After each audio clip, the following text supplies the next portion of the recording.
Bom dia. Antes de mais nada, feliz Dia das Mães para as mães dessa comunidade. Um feliz Dia das Mães especial, com certeza, para a Gabi, que está ali na sala do lado, cuidando das nossas crianças. Mas hoje eu quero dar um outro feliz das Mães especiais, que é para minha mãe, que está me assistindo. Feliz Dia das Mães, mãe. Oh, fofinho, vai. Minha mãe é a pessoa que mais oferece views no YouTube da nossa igreja. Ela assiste quase tudo que a gente faz lá. Então, hoje eu imagino que não seja diferente. Nós estamos estudando o livro de Eclesiastes. O livro de Eclesiastes é, como nós já mencionamos em outras vezes, um livro escrito por alguém que chegou no final da sua vida cansado, irritado, e decidiu fazer uma grande análise, olhando para trás e apresentar suas frustrações.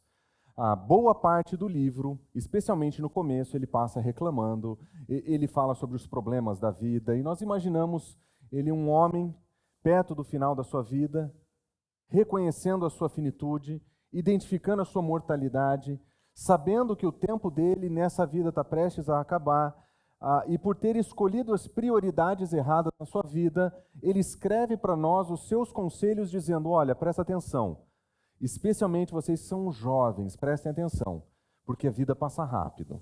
E o fato de a vida passar rápido e o fato de nós estarmos sobrecarregados de trabalho, nem sempre nós pensamos muito bem nas decisões que nós tomamos.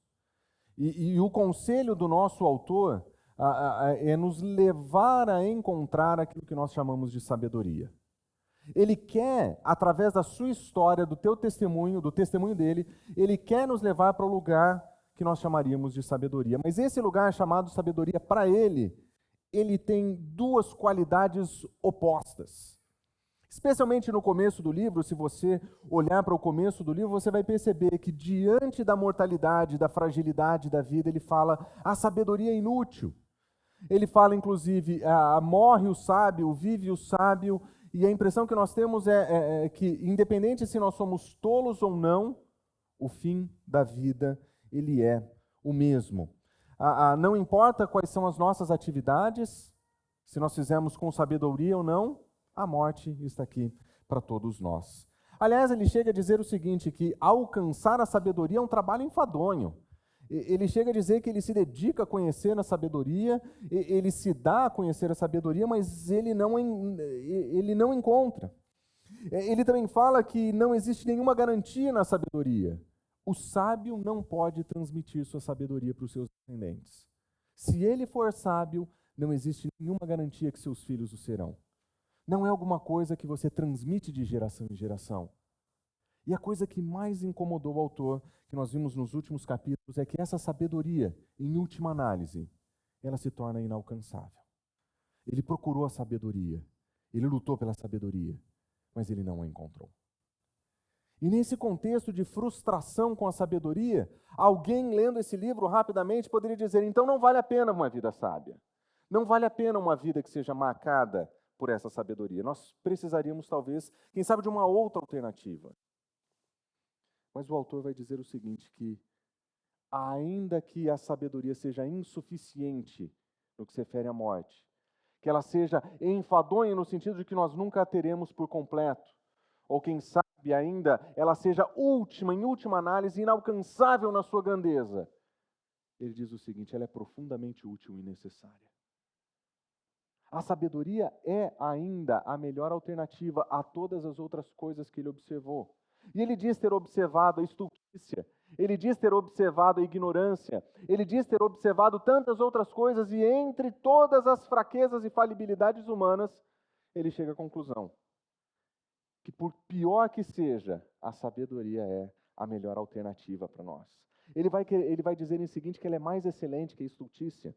Ele vai dizer é uma dádiva divina. Ele vai dizer que a sabedoria, ela não pode ser transmitida de geração em geração, mas ela pode ser um legado para aqueles que vêm depois, para que os filhos possam aprender com seus pais sábios. Ele diz que a sabedoria é melhor que a defesa, é a sabedoria que fortalece e transforma. E essa visão que ele tem na sua busca por sabedoria, na sua busca por entender o universo, na sua busca por entender o mundo, Ele diz o seguinte: a sabedoria, com toda a sua insuficiência, é a melhor alternativa que nós temos. Nós precisamos da sabedoria para vivermos nesse mundo. Esse mundo é caótico, desorganizado, descontrolado. Nós não temos como medir, nós não temos como avaliar, nós não temos como parametrizar esse mundo para que ele funcione ao nosso favor. Esse mundo não funciona através de um karma que orienta coisas boas a pessoas boas. Ele não funciona como um grande universo generoso que oferece coisas boas a pessoas boas. O mundo é um caos. A vida é um caos. Não existe controle nessa vida. E se nós olharmos para a vida como ela é, nós vamos concordar com Kohelet, o autor desse livro. Nós precisamos da sabedoria para viver aqui. Nós precisamos da sabedoria, porque sem ela nós estamos perdidos. Se nós não orientarmos a nossa vida de acordo com a sabedoria divina, nós estaremos perdidos. E é por isso que eu gostaria que você abrisse sua Bíblia em Eclesiastes capítulo 9, a partir do versículo 11 até o versículo 18, onde nós vamos estudar nessa manhã. E nós vamos observar que Kohelet vai nos apresentar 3 realidades a respeito da vida, que descrevem a necessidade da sabedoria. 3 realidades que nós encontramos na nossa vida, que nós sabemos serem verdadeiras, e essas 3 realidades, elas apontam para nós, que se nós não tivermos a sabedoria divina, essa sabedoria que nos ajuda a viver nesse mundo, nós estaremos perdidos. A primeira realidade que ele nos apresenta a respeito da vida é que a vida ela é aleatória. Esse é um detalhe que às vezes nós não gostamos de reconhecer a respeito da vida. A vida é aleatória. Tem muita coisa que acontece na nossa vida que parece não fazer o menor sentido. Às vezes nós vemos sequências de eventos chegando na vida de pessoas e nós olhamos para aquilo e falamos assim, como é que isso pode acontecer? Mais raro do que cair 2 raios em um mesmo lugar, às vezes é a sequência de eventos aleatórios que a gente vê acontecendo na nossa vida.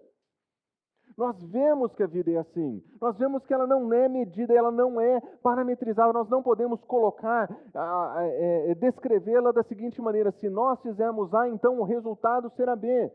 Se eu me esforçar, então serei bem-sucedido. Se eu estudar, então terei um emprego. Nós sabemos que isso não existe na vida. A vida é profundamente aleatória. E talvez a parte mais frustrante da vida ser aleatória é que Kohelet vai nos dizer que as nossas habilidades, elas não conseguem definir resultados. As nossas habilidades são incapazes de produzir os resultados que nós gostaríamos. Observe no versículo 11, ele diz o seguinte: eu vi debaixo do sol que não é dos rápidos o prêmio, nem dos valentes a vitória, nem dos sábios o pão, nem dos prudentes a riqueza, nem dos inteligentes o favor. Tudo, porém, depende do tempo e do acaso. Nós reconhecemos essa realidade, nós já vimos isso acontecer. Nós já vimos o melhor atleta chegar em segundo lugar. Nós já vimos o melhor time perder o campeonato. Esse ano aconteceu com São Paulo contra o Palmeiras. Nós já vimos isso acontecer. Nós já vimos guerras que foram perdidas por países mais poderosos. Nós já vimos que a vida é assim. Mas existe algo que Kohelet apresenta nessa estrutura que nos conta muito sobre como a vida no mundo antigo era. E a vida no mundo antigo, ela tinha alguns graus de busca muito parecido com o nosso. Observe que o primeiro exemplo que ele descreve é o exemplo do atleta. E o conceito do atleta, daquele que compete, esse conceito era um conceito de pessoas dignificadas, glorificadas, muito parecidos com a nossa sociedade. Nós olhamos para o atleta, aquele que vive do esporte, nós olhamos para isso com um certo glamour, existe um status nisso. Na sociedade do mundo antigo não era diferente. O atleta também tinha o seu status, ele tinha o seu lugar no mundo definido. Mas as suas habilidades pessoais como atleta não era uma garantia de que ele seria o melhor, o campeão, o vencedor. Mas observe, ele diz também o militar, ele descreve a segunda pessoa como o valente à vitória. No mundo antigo, agora talvez um pouco diferente do nosso, o envolvimento com o ambiente militar era uma questão de nobreza. Aliás, muitos dos atletas do mundo antigo serviriam o exército como força de combate.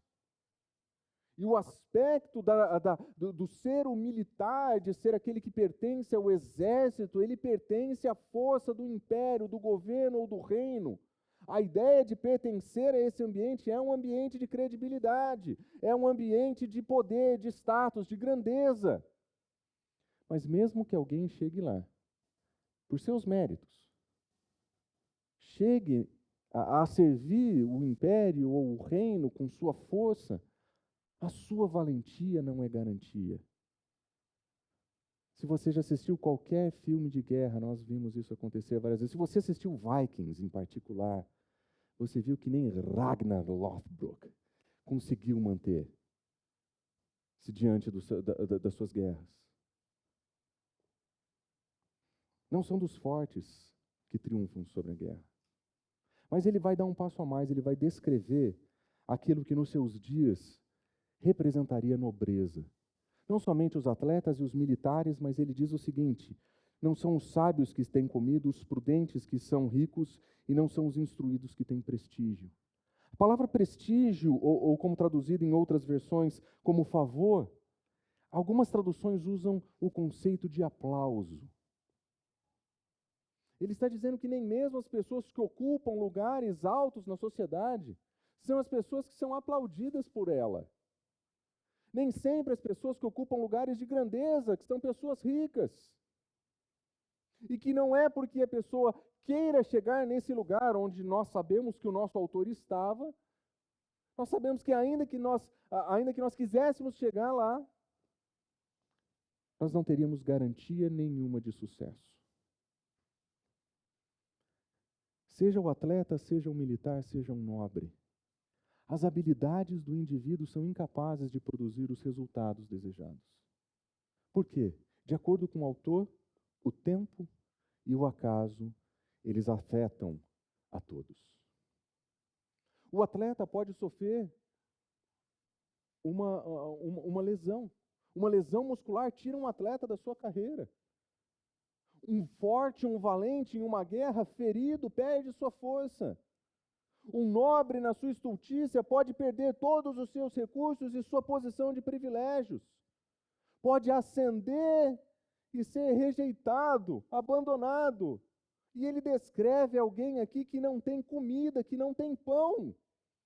Alguém que talvez por sua tolice perdeu tudo o que conquistou. E nós conhecemos várias dessas histórias. Kohelet está dizendo, não existem garantias na nossa habilidade. Nós não sabemos o dia de amanhã. Pode ser que amanhã essa fratura nos espera para o atleta. Talvez amanhã seja o dia em que nós sofreremos com intoxicações de diferentes formas e não vamos conseguir lutar. Ou quem sabe a nossa estultícia vai nos levar a perder tudo o que nós conquistamos. Kohelet está dizendo, a vida é aleatória nesses termos.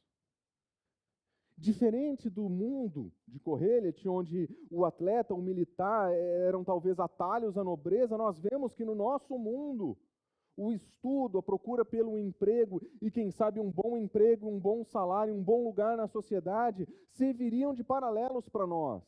E se nós lêssemos esse texto hoje, nós diríamos, nem sempre é do estudante o trabalho, nem sempre é do trabalhador a promoção, nem sempre é do diretor o sucesso.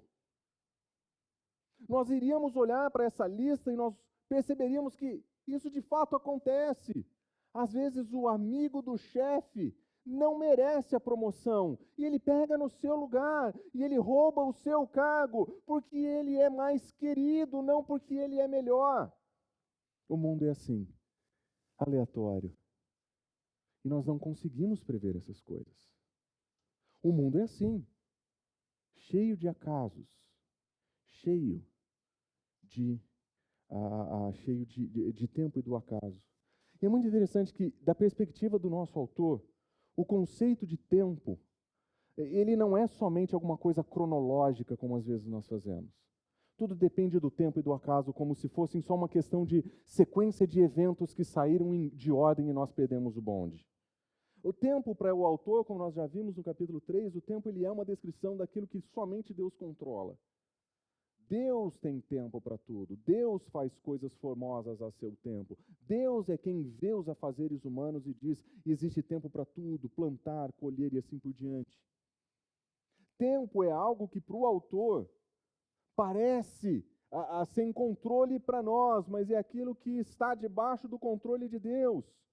E quando ele diz o tempo atinge a todas as pessoas, ele quer dizer aquilo que somente Deus pode controlar e que nós não podemos prever, é capaz de nos mostrar surpresas, é capaz de mudar o rumo da nossa vida. E de uma forma muito sutil, o autor está dizendo: o tempo vai chegar para nós. E nós não vamos poder controlá-lo. Ele não está somente dizendo: olha, um dia nós vamos envelhecer. Não é isso. Ele está dizendo que na nossa experiência de vida, nós corremos o risco de sofrermos com aquilo que nós não podemos controlar nessa vida. E para deixar isso ainda mais claro, ele usa a palavra acaso. E via de regra, cristãos têm uma dificuldade muito grande com essa palavra acaso. Porque ele diz: não existe acaso, é cristocidência, não existe acaso, é previsão, é providência divina. E nós entendemos tudo isso. Mas o que ele quer dizer nesse texto é: quando nós olhamos para a vida do nosso ângulo, nós vemos que o acaso está aí. E nós não temos como prever ou controlar aquilo que acontece de maneira casuística assim, ou casual assim. O acaso vem para todos nós. Nós sabemos, o Senhor está no controle, nós não estamos negando isso. Nós não estamos negando que Deus sabe o que faz quando faz o que faz. O que nós estamos dizendo é que quando nós olhamos para a vida é profundamente aleatória. O tempo e o acaso nos afetam a todos. Mas qual é a grande esperança da nossa geração? Qual é a grande expectativa da nossa era? De que o indivíduo seja em si mesmo suficiente para todas as coisas. Eu garanto o meu futuro. Eu corro atrás dos meus trabalhos, eu corro atrás da minha vida. Eu conquisto, eu ganho, eu faço. E todo mundo que ascende a nobreza olha para baixo, para nós, réis mortais, e diz: eu cheguei aqui porque eu sou bom, eu fiz e eu conquistei. Mas até mesmo a vitória desses indivíduos é um atestado de que a vida é movida pelo acaso. Não é frustrante para você saber que tem algum garoto nesse momento fazendo um vídeo do YouTube, rindo de alguém jogando videogame, fazendo milhões de reais e a gente está trabalhando toda semana? Não é aleatório demais imaginar que tem garotos com 16 anos, que têm fortunas acumuladas que nós não vamos ver até o final da nossa vida? Eles surfaram no elemento mais aleatório possível e ganharam. Mas quem garante para eles que amanhã filmar seu próprio rosto rindo de pessoas jogando videogame vai gerar qualquer coisa ou rendimento? Quem garante que isso será um trabalho em 10 anos? O tempo e o acaso pegam a todos. O tempo e o acaso nos lembram que a vida é aleatória, nos lembram que as nossas habilidades são insuficientes. E é nesse contexto, então, que nós lembramos do convite do autor. Sem a sabedoria, nós estamos perdidos. Porque se nós não balizarmos a nossa vida pela sabedoria divina, nós vamos olhar para essa vida aleatória, nós vamos olhar para essa vida inconstante, instável, e nós vamos olhar para isso de maneira desesperada, até como o próprio autor já fez. De olhar para isso e dizer: não existe solução para esse mundo. E a proposta de Kohelet é completamente diferente. Ele quer dizer o seguinte: se nós não tivermos sabedoria nesse mundo aleatório, nós vamos nos perder. O convite dele não é: deixe de fazer suas habilidades, deixe de trabalhar, deixe de buscar coisas boas. Ele não diz isso. Ele só diz que se a sua expectativa de vida está nas tuas próprias forças, se a tua esperança consiste somente no que você consegue produzir, naquilo que você é capaz de gerar, naquilo que você é capaz de criar, lembre-se, as suas habilidades não serão suficientes para a aleatoriedade da vida. Você precisa mais do que competência, você precisa mais do que habilidade, você precisa de sabedoria. Sabedoria para lidar com a vida quando ela acontece. O atleta precisa de sabedoria quando a fratura vem. O militar precisa de sabedoria quando o caos chega. O nobre precisa de sabedoria para entender com as mudanças do mundo. E nós precisamos de sabedoria para entender como lidar com a realidade. A vida é aleatória. Aquilo que é certo para nós hoje pode não ser certo amanhã. Alguma coisa pode mudar. E se nós colocamos toda a nossa esperança na nossa capacidade, na nossa habilidade, nós corremos o risco de viver muito mal essa vida. Porque nós não somos capazes de garantir resultados. É por isso que nós cristãos sempre voltamos os nossos olhos para Cristo Jesus. Ele como modelo de sabedoria, Ele como modelo de instrução de Deus, Ele como modelo que nos leva a perguntar o que é que Ele faria nesse lugar, qual é a decisão que Ele tomaria nessa situação. Ele que conhece a dor e o sofrimento como ninguém, Ele que conhece o abandono e a rejeição como ninguém, é Ele quem pode dizer para nós como é que nós podemos proceder, qual é o caminho da prudência, qual é o caminho da verdade, qual é o caminho da sabedoria. A vida é aleatória e nós vamos precisar de sabedoria. Mas a vida ela não é somente aleatória. A segunda realidade que o autor nos apresenta é que a vida ela é inesperada. Nós não conseguimos prever o que vem pela frente. E por ser inesperada, nós não conseguimos nos preparar para ela. As coisas acontecem. Nós vemos isso o tempo inteiro na nossa vida. Não somente no aspecto da tragédia, de coisas ruins que acontecem, mas até mesmo oportunidades boas de vida nos aparecem de maneira inesperada. E às vezes nós nem sabemos como reagir diante dela. Mas Corrêa nos diz o seguinte: se nós quisermos viver nesse mundo que é aleatório e inesperado, nós temos que lembrar que as nossas habilidades não são suficientes e que infelizmente não existe preparação para muita coisa que a gente vai viver na vida. Se você já viu um casal recém-casado que passa um pouquinho de tempo depois da lua de mel e eles recebem a notícia da gravidez, eles que tinham planos de gravidez daqui 5 anos, eles que tinham todas as viagens planejadas, Roma, na Itália, eles passariam pela Espanha, visitariam a Grécia, as dunas do Egito eles veriam. E de repente, o inesperado. Como é que você prepara o seu coração para um trem desse? Para um trem desse? Como é que você se prepara? Tem gente que acha que aquele é um momento de fim de vida. Agora acabaram os planos. E mal sabe o que Deus vai fazer através daquela criança que vai chegar. Que as dunas do parquinho serão sua aventura. Que o mais perto da Itália que você vai chegar é aquela pizzaria na esquina da sua casa. E você vai viver super feliz com isso. Mas a vida é inesperada. Nós não sabemos muitas das coisas que vão nos acontecer. Nós não sabemos a próxima curva. Nós não sabemos o que vai acontecer na próxima curva. Olha só o que o nosso autor nos diz no versículo 12. O homem, ele não sabe a sua hora. Ele volta a tocar no contexto do tempo, mas aqui de uma maneira um pouco mais cronológica agora. O tempo acontece. Aquilo que está no controle de Deus, mas que não está no nosso controle, vai nos acontecer. Em algum momento nós vamos ser achados. Mas existe algo a respeito da nossa experiência que nós não sabemos a nossa hora. Nós brincamos com esse conceito dizendo que cada um tem o seu número e ninguém sabe o dia que você vai ser chamado. Eles usavam o conceito de hora para descrever isso. Nós não sabemos qual é a nossa vez, mas nós temos certeza que um dia ela vai chegar. E talvez ela chegue de uma maneira profundamente inesperada. E se nós não sabemos qual é a nossa hora, nós não temos controle sobre o nosso fim. Nós podemos planejar a vida inteira, mas nós não temos controle do dia que nós vamos embora. Nós não sabemos se será no começo, no meio ou no fim dos planos. Nós não sabemos a nossa hora. Nós somos ignorantes diante da realidade da vida. E ele ilustra isso com duas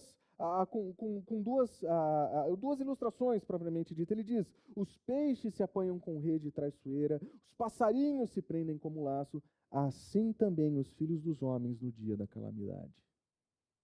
O dia da calamidade vai chegar. E nós corremos o risco de vivermos a experiência que ele descreve. São duas experiências terríveis. A experiência do peixe que foi pego ou do passarinho que foi pego. Se você teve infância há alguns anos atrás, a ideia de prender passarinho não era tão criminosa quanto parece agora. E talvez você, que foi criado no norte do Brasil, talvez você tenha aprendido com seus amigos como fazê-lo. Hipoteticamente, talvez isso, quem sabe, um dia tenha acontecido. Em um cenário apenas meramente ilustrativo. Mas a ideia do desespero, de ver o desespero do passarinho preso, ou o desespero de ver a impossibilidade de saída, você consegue perceber isso no passarinho. A ilustração que ele está nos dando não é uma ilustração bonita, é uma ilustração de desespero. Peixes apanhados, nós sabemos, se debatem tanto quanto podem para sair dali. E quando o tempo e o acaso acontecem para a gente, quando o tempo e o acaso chegam na nossa casa, nós somos exatamente assim. Desespero. E nós nos debatemos para sair dali. Nós nos debatemos de uma maneira muito intensa, porque nós não queremos aquele lugar. Nós não queremos aquele problema. Nós não queremos aquela dificuldade. Mas nós não temos controle sobre ela.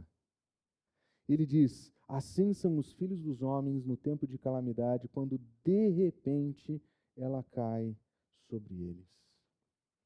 A vida é inesperada. A vida é inesperada.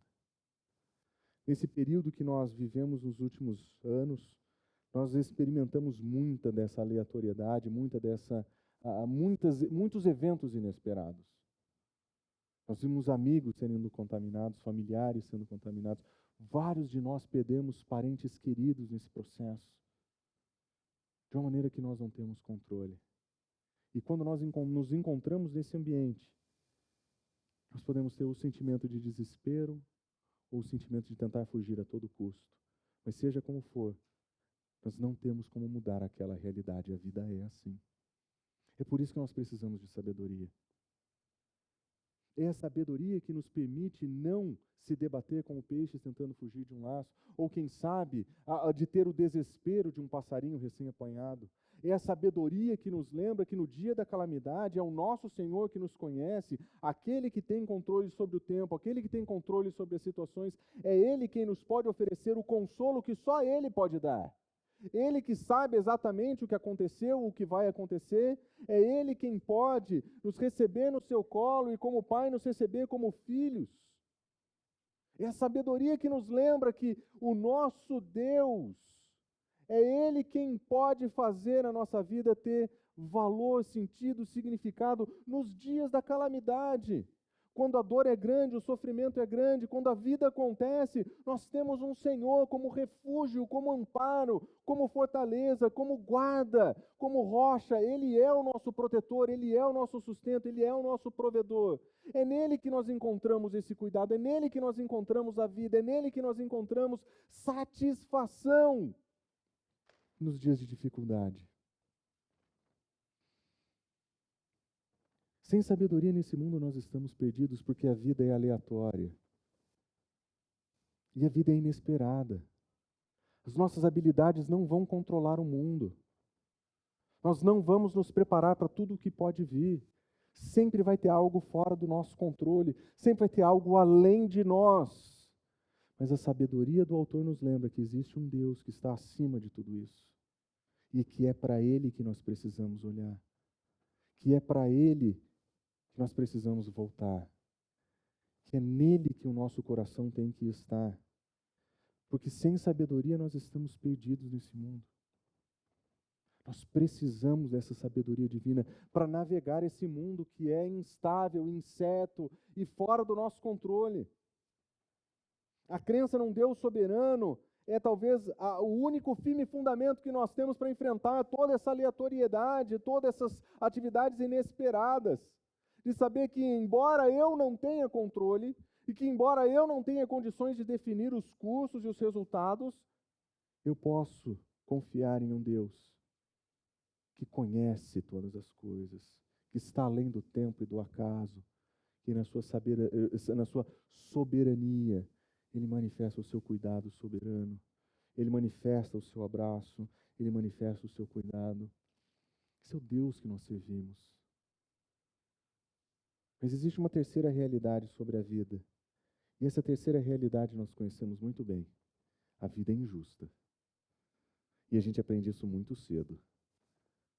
Tem gente que aprende que a vida não é justa quando joga FIFA com o pai. E que depois de tomar um pau do pai, reclama sobre o controle. Ou quem sabe sobre o horário do gol. O gol foi depois do horário. Mas a vida não é justa. Nós gostaríamos que a vida fosse assim. As coisas boas acontecem para pessoas que são boas. Isso seria justiça. Que pessoas boas fossem recompensadas com coisas boas. Isso para nós seria justiça. E que as pessoas que são ruins recebessem as coisas que as pessoas ruins merecem. Isso seria um mundo equilibrado, justo. Nesse mundo não existiria o acaso e não existiriam coisas inesperadas. Porque se você é uma pessoa boa que faz coisas boas, você recebe coisas boas e nós vivemos assim, nós esperamos por isso e nós vivemos assim.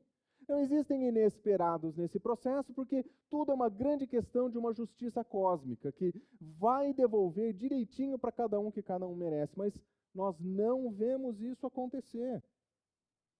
A vida é de uma injustiça tão grande, que nós aprendemos com o nosso autor de que não existe verdadeira justiça nesse mundo. E se esse autor fosse brasileiro, ele escreveria esse versículo: não existe justiça verdadeira debaixo do sol. Nós estamos cansados de ver injustiça. A injustiça corrói o nosso coração, nós odiamos a injustiça, exceto quando ela nos favorece um pouco. Aí a gente aceita porque ninguém é de ferro. Mas esse mundo é profundamente injusto e nós também. E essa vida injusta que nós encontramos, ela precisa ser, nós precisamos de sabedoria para viver nesse mundo. Como é que nós respondemos diante da injustiça? Como é que nós agimos diante da injustiça? O que é que nós vamos fazer diante da injustiça? E a imprudência nos leva a cometer atos de injustiça para defender a justiça. A imprudência nos leva a fazer motins de injustos contra a justiça. Nós vivemos em um mundo que é até difícil saber onde está a verdadeira justiça e o verdadeiro equilíbrio. Nós não sabemos por quem brigar mais. Tamanha injustiça no nosso país. Não existe verdadeira justiça debaixo do sol. É por isso que nós precisamos de sabedoria. É por isso que nós precisamos de uma sabedoria no meio do caos. Para entender como proceder no meio de tudo isso. Que nem sempre a resposta mais fácil é a resposta mais certa. Que nem sempre a resposta imediata é uma boa resposta. Que nem sempre o silêncio é uma alternativa. Que nem sempre a reação é uma alternativa possível. A sabedoria nos ajuda a lidar com essas multiplicidades de possibilidades na vida que às vezes nós não conseguimos discernir. Voto ou não voto, em quem eu voto e por quê? Participo ou não participo de qualquer uma das defesas que nós temos diante de nós? Fico de fora, escolho uma terceira via, busco uma outra alternativa, viajo no dia da eleição. Qual é a minha resposta? Diante da falta de verdadeira justiça, nós precisamos de sabedoria para responder essas perguntas. Kohelet usa uma ilustração muito interessante. Ele diz o seguinte a partir do versículo 13: olha esse exemplo de sabedoria que eu vi. E ele diz: isso para mim foi muito grande. Isso foi algo que marcou a vida, como eu costumo dizer, do nosso professorzão. Ele diz o seguinte: houve uma pequena cidade, observe os contrastes, uma pequena cidade que haviam poucos homens. Veio contra ela um grande rei e com muitos artefatos de guerra. Ele está colocando uma situação clara de guerra injusta. Uma pequena cidade, poucas pessoas, um grande rei, muitos artifícios de guerra, muita gente. Uma guerra que era desproporcional, de alguém que tem um poder bélico muito superior, que talvez esteja querendo pegar de volta aquilo que ele acredita que lhe pertence. Quem sabe um cerco em volta de Kiev. Algo que nós conhecemos exatamente como era o nosso mundo. Mas a história do nosso Kohelet, dessa diferença, é que cidades pequenas com poucas pessoas eram cidades pobres. Ao passo que esse grande rei com grandes artefatos militares, ele era alguém de riqueza.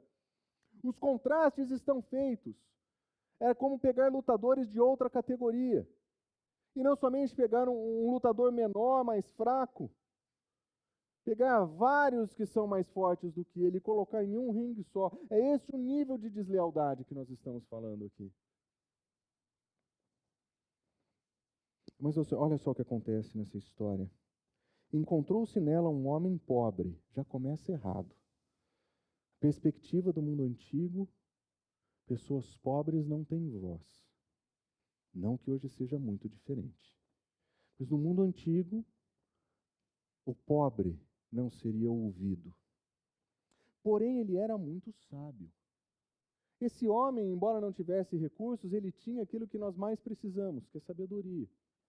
E a história continua, o exemplo continua.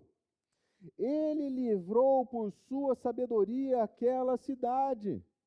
Nós não sabemos o que foi que ele fez, nós não sabemos como ele procedeu.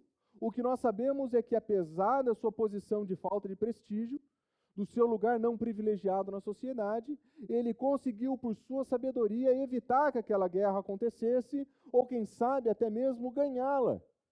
Será que ele fez um acordo? Não sei. Será que eles assinaram um termo de paz baseado em algum contrato? Não sei.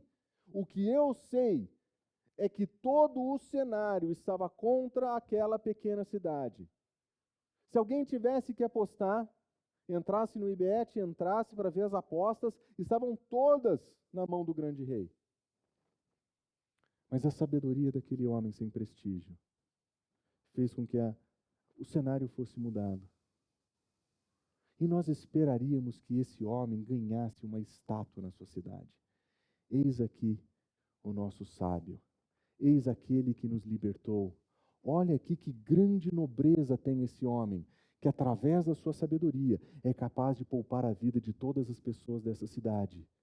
Mas olha o que acontece na história. Contudo, ninguém se lembrou mais daquele pobre. Ninguém se lembrou. Ele fez o que ninguém podia fazer. Ele conseguiu tomar a melhor decisão possível, no pior cenário possível. E através da sua sabedoria ele conseguiu o melhor resultado possível. Mas quem presta atenção no que o pobre fala? Quem se importa? Quem liga? Ele foi rejeitado na sua própria cidade. Foi abandonado e esquecido no seu próprio contexto.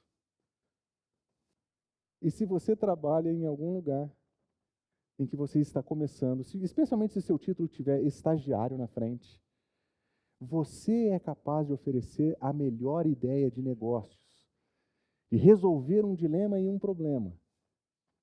E a fama não vai cair no seu colo. Ninguém vai dizer, salve o grande estagiário Olavo, que nos libertou das opressões da concorrência e nos levou a um novo patamar. Não vai ser assim. O mundo é profundamente injusto. Não existe verdadeira justiça nesse mundo. E nós precisamos de sabedoria para lidar com isso. Especialmente se somos nós aqueles que estamos sendo preteridos, estamos sendo esquecidos, que ninguém lembra quem você é, que ninguém sabe o seu nome, no lugar onde você trabalha. Especialmente nesses dias, nós somos convidados a desfrutar de uma sabedoria que nos lembra quem nós somos em Cristo Jesus. Que a nossa identidade, o nosso valor não depende daquilo que as pessoas dizem a nosso respeito. De que o nosso valor não está naquilo que nós produzimos, mas na demonstração do amor de Cristo Jesus em morrer no nosso lugar. De que a nossa identidade está arraigada no fato de que é o nosso Senhor que nos encontra quando nós não tínhamos mérito nenhum. É Ele quem nos redime quando nós não merecíamos. Que é Ele que nos salva quando nós não tínhamos condições. De que a nossa identidade não está nesse mundo, não pertence a esse mundo. A sabedoria que nós encontramos nas Escrituras, a sabedoria que nos ajuda a entender que esse mundo é aleatório, ele é inesperado e ele é profundamente injusto, mas nós podemos viver bem aqui, nós podemos viver de acordo com a sabedoria aqui, nós não precisamos viver vida de reclamões, nós não precisamos viver vida de sofredores, nós podemos viver essa vida hoje com a sabedoria do Senhor. Tendo arraigada a nossa identidade em Cristo, os nossos olhos fitos no nosso Senhor, dependentes do seu cuidado, dependentes do seu amor, nós podemos viver nesse caos de maneira sábia. Não importa qual é o cenário que venha nos acontecer, não importa se seja a calamidade, não importa se seja a guerra, nós podemos voltar os nossos olhos para o Senhor. Quando estudei no seminário de Dallas, eu conheci pessoas de vários lugares do mundo. Inclusive, pessoas que hoje estão na Ucrânia. Tive contato próximo com eles e acompanho por eles as notícias e os sofrimentos que eles têm com suas famílias. Eles moravam na região em volta de Kiev. Tiveram que sair e deixar tudo para trás. Tiveram que procurar refúgios em lugares afastados, cidades menores. E nessa semana ela escreveu o seguinte recado, chama Natália, seu marido chama Alexander. Eles escreveram o seguinte: destruição pós destruição pós destruição. O nosso coração está ficando fraco.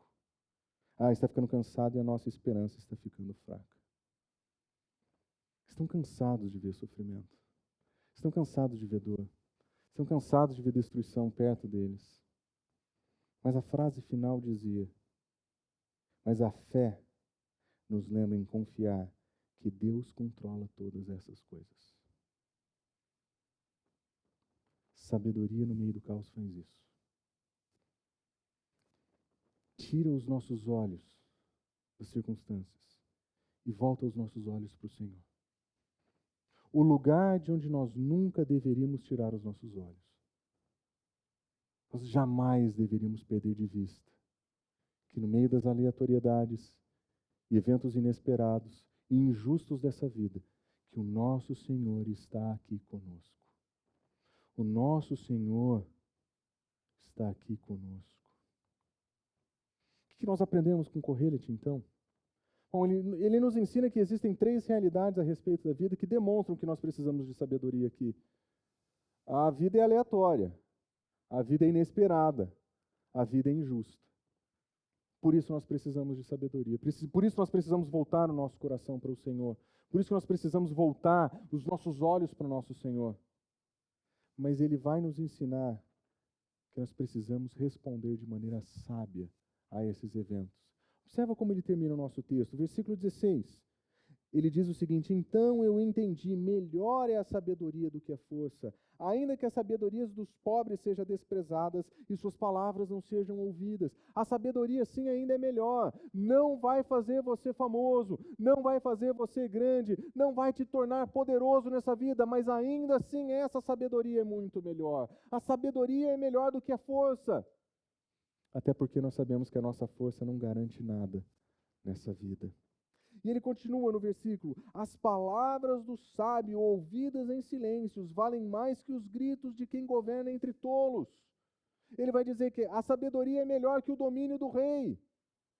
A sabedoria é melhor que o controle imperial. É melhor do que ser chefe de um estado. A sabedoria é melhor do que isso. Até porque nós sabemos que não é do valente a vitória. Esse mundo é aleatório. Mas a sabedoria nos oferece o que nós precisamos. Ele termina dizendo: melhor é a sabedoria do que as armas de guerra. Mas um só pecador destrói muitas coisas boas, porque sabedoria é melhor que o próprio poder. A sabedoria é melhor que o poder. Nós sabemos. As nossas habilidades não garantem resultados. Nós não conseguimos nos preparar para o inesperado. Nós sabemos que debaixo do sol não existe verdadeira justiça. Mas a sabedoria é melhor que a habilidade do atleta, a força do militar e o status da nobreza. A sabedoria nos dá aquilo que essa vida aleatória e injusta não nos oferece. Ela nos oferece a possibilidade de entender o nosso lugar no meio desse caos e nos colocar na dependência do Senhor, que conhece todas as coisas, que sabe todas as coisas e que nos conforta em todos os momentos. Vamos orar? Fonte São Paulo, inspirando transformação pelo Evangelho.